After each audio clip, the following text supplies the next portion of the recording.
Շնորհակալություն հարգելի գործընկերներ, մենք հենց նոր մերժեցինք ընդդիմության առաջարկը ազգային ժողովի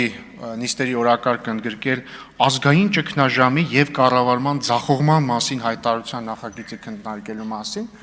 բայց մի հետաքրքիր իրոնիա կա էլի այս ամեն ինչի մեջ։ Ազգային ճգնաժամի եւ կառավարման ձախողման մասին են ուզում խոսել երկու խմբակցություններ, որոնք ընդամենը 6 ամիս եւ արդեն 2 օր առաջ քաղաքապետ ընտրեցին, այսինքն իրենց աջակցությամբ քաղաքապետ ընտրվեց Գյումրիում մի մարդ, որին պահանջվեց ընդամենը 6 ամիս 1 օր ըստ հակակոռուպցիոն կոմիտեի, որպեսզի ինքը կաշառքը լափի եւ բռնվի։ Փայլուն կառավարչական ունակություններ ունեք դուք այս երկու խմբակցություններով։ Ու եթե ձեզ թվում է, որ դուք ուղղակի կողքից sense աջակցում եք,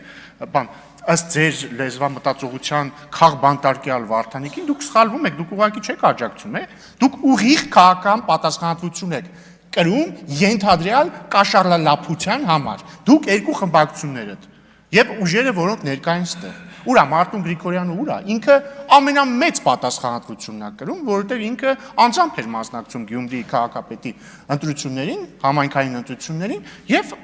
ձայնը տվել է Վարդան Ղուկասյանին, որը ըստ հակակոռուպցիոն կոմիտեի 6 ամիս 1 օր հետո կաշառք է կերել կամ ուզեցել է ուտի եւ բռնվել է։ Հայաստան դաշինքը, ձեր Հայաստան դաշինքի նախկին անդամ ինչ էր, Անդրանիկ Թևանյանը, այս վերջերս էլ նոր անդամ Հայաստան դաշինքից միացավ Անդրանիկ Թևանյանի բանին, ինչ ասեմ, պրոքսի ուժին, երեք տեսա Գեղամ Մանուկյանն էր խրոխտ կերպով պաշտպանում ըստ հակակոռուպցիոն կոմիտեի կաշառակեր Սրիկային։ Ու դուք եկել խոսում եք ազգային ճգնաժամի եւ կառավարման ձախողման մասին, կառավարումը լիակատար ձախողել է Գյումրիում։ Ես մտածում եմ, ես անկեղծ լինեմ, շատ մարդիկ մտածում են, դե լավ, փաստորեն այս նախկինները վերադարձան Գյումրիում, գուցե